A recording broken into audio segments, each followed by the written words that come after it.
한 언론은 김건희 여사를 지칭해 한국의 마리 앙뚜아네트라고 했습니다.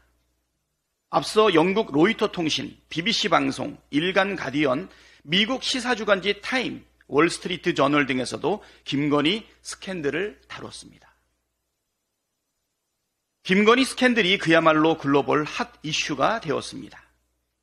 국적을 불문하고 외신들이 보는 눈이 비슷한 걸 보니 정확하고 정직한 보도로 보입니다. 베니티 페어 스페인판에서는 이렇게 이야기하고 있습니다.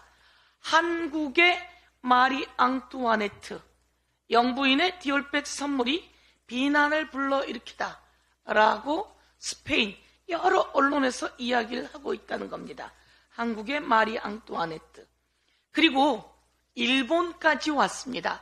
일본에 그렇게 정성을 들이더니 일본에서는 일본 주간 후지에서 이렇게 이야기를 합니다. 윤석열 대통령이 청와대에 있으면 권력병에 취한다. 그래서 청와대 밖으로 나가겠다라고 하더니 지금 그와 똑같은 권력병에 취해 있다라고 보도를 합니다. 미디어 오늘.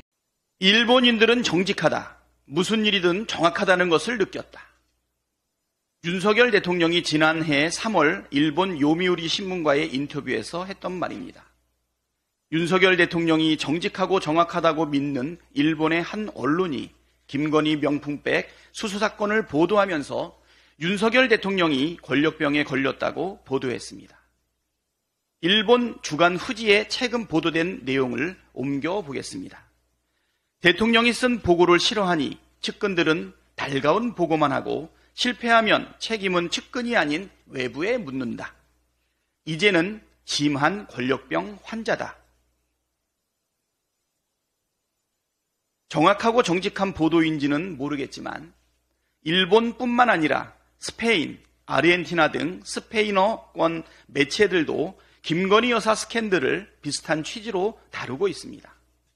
한 언론은 김건희 여사를 지칭해 한국의 마리 앙뚜아네트라고 했습니다. 앞서 영국 로이터 통신, BBC 방송, 일간 가디언, 미국 시사주간지 타임, 월스트리트 저널 등에서도 김건희 스캔들을 다뤘습니다. 김건희 스캔들이 그야말로 글로벌 핫 이슈가 되었습니다. 국적을 불문하고 외신들이 보는 눈이 비슷한 걸 보니 정확하고 정직한 보도로 보입니다.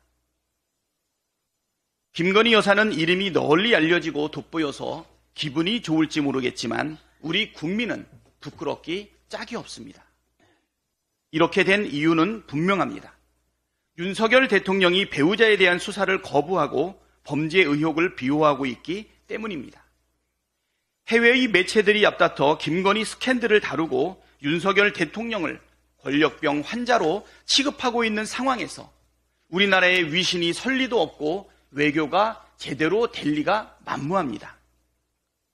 윤석열 대통령은 지금이라도 배우자에 대한 수사 방해를 중단하고 김건희 특검법을 수용하겠다고 선언하십시오. 김건희 여사 명품백 수수 의혹에 대해 사과하고 철저히 수사를 지식하십시오. 그 길이 추락한 국격을 조금이라도 회복하는 유일한 길입니다.